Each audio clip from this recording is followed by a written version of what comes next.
রান্না করব হচ্ছে আলু ঝিঙের সবজি। তো তেল দিয়ে দিয়েছি, তেলের মধ্যে একটু শুকনো লঙ্কা দিলাম, হালকা পাঁচফোড়ন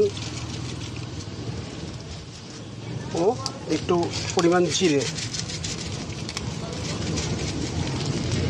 সবাই কালো জিরে দিয়ে করে, আমি একটু ইউনিক করি। আলু ও ঝিঙেটাকে একসঙ্গে দিয়ে দিলাম, এইটাকে হালকা হালকা ভাজবো। তারপরে এতে হলুদ, লঙ্কা গোটা কাঁচা ও লবণটা দেবো।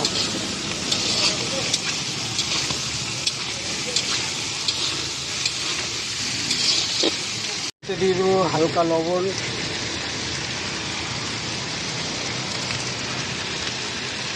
হলুদ,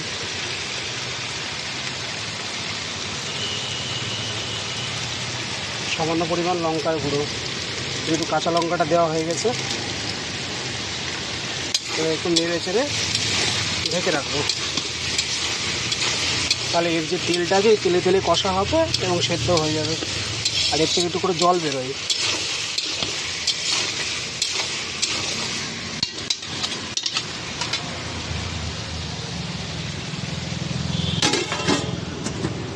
ঢাকনাটাকে খুলে নেবো, দিয়ে একটু নাড়বো, কারণ এটা অল্প সিদ্ধ হয়ে এসছে। উল্টে পাল্টে দেবো একটু।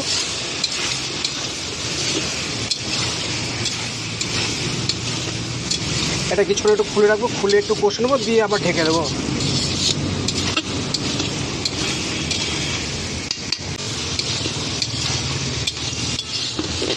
এটা সামান্য পরিমাণ জল দিয়ে ঢেকে দেবো।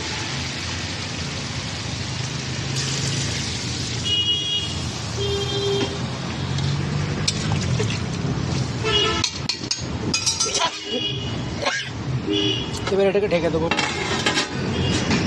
এটা অল্প সেদ্ধ হয়ে যাচ্ছে, ঢাকনাটাকে নামিয়ে দেবো।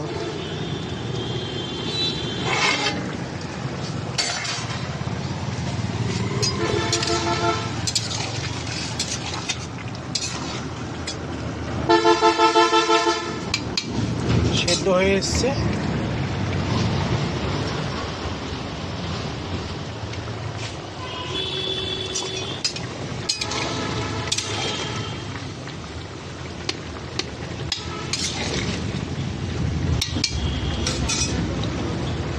এবার এতে পোস্ত ও মগজ কাঁচা লঙ্কা বাটাটা দিয়ে দেবো।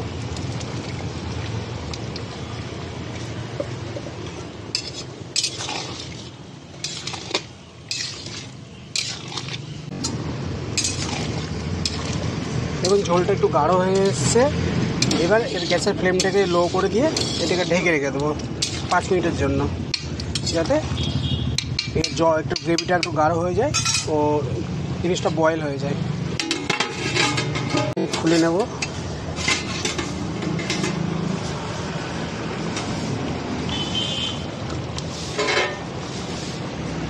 দেখুন কি সুন্দর ঝোলটা গাঢ় হয়ে গেছে ও আলুগুলো বয়েল হয়ে গেছে। দেখুন একটু নেড়ে চেড়ে নামিয়ে দেবো। আমার ঝিঙে আলু পোস্ত রেডি।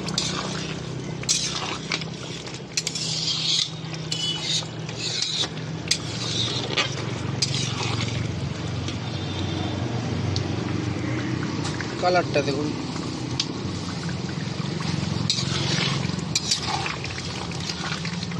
জাস্ট একটু জলটা মরে যাবে, দিয়ে নামিয়ে দেবো। দেখুন কি সুন্দর হয়ে গেছে। ফাইনাল নামানো কমপ্লিট।